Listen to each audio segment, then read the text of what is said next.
বহুত ল'ৰা ছোৱালীয়ে সুধিছে যে মামা এডিআৰই ৰিজাল্ট কেতিয়া দিব? এডিআৰই ৰিজাল্টটো আমি তৃতীয় আৰু চতুৰ্থ বৰ্গৰ আটাইকেইটা পৰীক্ষাৰ ৰিজাল্ট আমি ফেব্ৰুৱাৰী মাহৰ শেষৰ ফালে বা মাৰ্চ মাহৰ প্ৰথম সপ্তাহতে দিবৰ বাবে আমি চেষ্টা কৰিম। ইতিমধ্যে এই গোটেই প্ৰচেষ্টাবোৰ আৰম্ভ হৈছে আৰু আমাৰ প্ৰচেষ্টা হ'ব যে নিৰ্ধাৰিত সময়ত এইবাৰ আমি প্ৰতিশ্ৰুতি দিয়া অনুসৰি 30,000 নিযুক্তি আমি যাতে সমাপন কৰিব পাৰোঁ।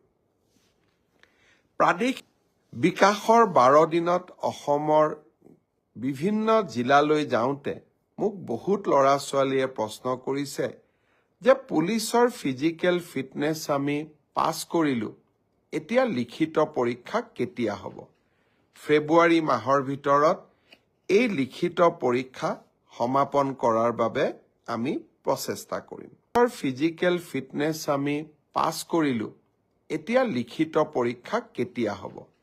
ফেব্ৰুৱাৰী মাহৰ ভিতৰত এই লিখিত পৰীক্ষা সমাপন কৰাৰ বাবে আমি প্ৰচেষ্টা কৰিম।